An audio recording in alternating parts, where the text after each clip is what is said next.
Les braqueurs crypto ont franchi un nouveau cap en France puisqu'ils se sont attaqués hier directement à une magistrate qu'ils ont séquestrée, elle et sa mère. Ils les ont torturés aussi pour obtenir des crypto-monnaies. C'est une véritable hécatombe en France. Tous les jours, quasiment, même si j'en parle pas tous les jours sur cette chaîne, tous les jours, quasiment, vous avez des braquages crypto avec enlèvement, séquestration, parfois torture, même si c'est pas dans les news, puisqu'il y a certaines informations qui sont gardées secrètes. Donc cette fois-ci, qu'est-ce qui s'est passé ? C'est une femme donc de 35 ans, magistrate à Grenoble, ça s'est passé hier, compagne d'un dirigeant d'une société spécialisée dans le secteur des crypto-monnaies. Alors, point important, si vous travaillez dans le secteur des crypto-monnaies, si vous avez des crypto-monnaies, si vous êtes investisseur dans les crypto-monnaies et que vous êtes résident en France, non seulement vous êtes en danger, mais votre famille est en danger.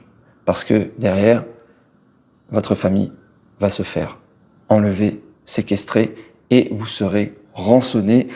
Il y a eu plusieurs histoires comme ça durant les derniers jours. Parfois, je supprime les vidéos à la demande des victimes qui me contactent.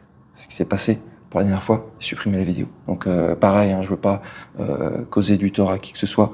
Donc s'il y a un problème, m'envoyez un message et je supprime la vidéo.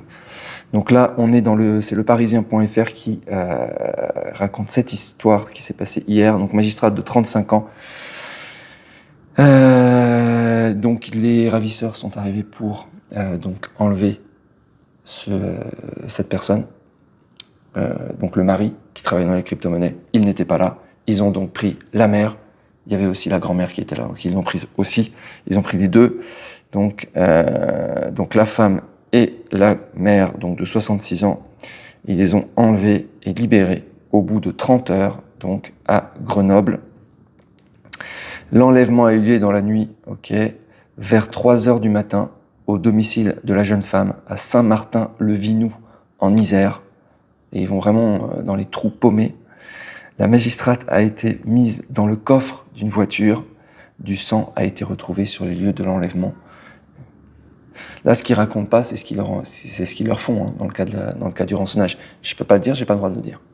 Mais c'est chaud. Je peux vous dire qu'il y a souvent des séquelles irréversibles.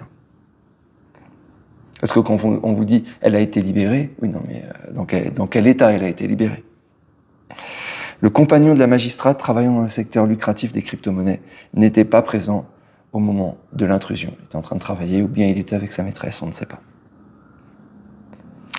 Les deux femmes ont été retrouvées vendredi matin à Bourg-les-Valences, dans la Drôme, à une centaine de kilomètres du lieu de l'enlèvement. Elles se trouvaient dans un garage. Un voisin a ouvert le box parce qu'il les a entendues taper du pied et les a retrouvées ligotées. Ça, c'est la France de 2026. La France qui est le pays le plus dangereux en matière d'enlèvement lié aux crypto-monnaies, cybercriminalité. Moi, je croyais que le top de la cybercriminalité, c'était en Asie, c'était Myanmar, Cambodge, avec les usines à scam, etc., des millions de personnes, des esclaves, travaillant dans des fermes à esclaves, etc. Je croyais que c'était ça. Hein. La France arrive dans le top aussi. Blessées, elles souffrent d'hématomes et ont été transportées à l'hôpital. Aucune interpellation n'a eu lieu à ce stade. C'est vrai qu'il n'y a pas énormément de moyens. Ils viennent de monter les départements qui s'occupent de ces affaires, donc ils sont complètement sous l'eau. D'après les sources policières, une demande de rançon aurait été demandée en bitcoin, évidemment, pour un montant équivalent à 1,6 million d'euros.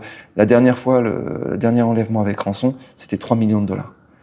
Ça, c'est plus juste pour vous donner un ordre d'idée. Par contre, on peut se faire kidnapper même pour 50 000 euros en France. Même pour moi. Voilà, donc, écoutez, phénomène en explosion totale en France. Donc, faites très attention. si vous travaillez dans le secteur des crypto-monnaies ou si vous êtes investisseur dans les crypto-monnaies, même si vous avez tout caché, même si vous êtes discret, etc., les données ont fuité de partout. Elles ont fuité de Valsio, elles ont fuité carrément du service des impôts, elles ont fuité, enfin tout le monde fait fuiter les données, donc vous êtes en danger. Fuiter, ça veut dire quoi? Ça veut dire, il y a le wallet, votre wallet, associé à votre nom, qui est associé à votre adresse. Ils ont ces 3 informations. Une fois qu'ils ont ça, de toute façon, une fois qu'ils ont le nom et le wallet, ils savent exactement ce qu'il y a sur le wallet vu que c'est public. Et vu qu'ils ont votre nom, avec les réseaux sociaux, on peut rien cacher, ils ont le nom de votre famille, vos amis, tout. Ok. Donc, c'est comme si vous leur mettiez une cible, en fait, derrière le dos. Donc, la seule solution, si vous êtes dans le domaine des cryptos, c'est bagages et quitter la France. Et informer les services fiscaux que vous avez quitté la France. Comme ça, quand les services fiscaux il y aura des fuites de données, sur le darknet, ils seront au courant que ça sert à rien d'aller vous chercher puisque vous êtes partis. Voilà les amis, écoutez, c'est tout pour aujourd'hui. Je vous souhaite une très bonne journée. Je vous dis à bientôt.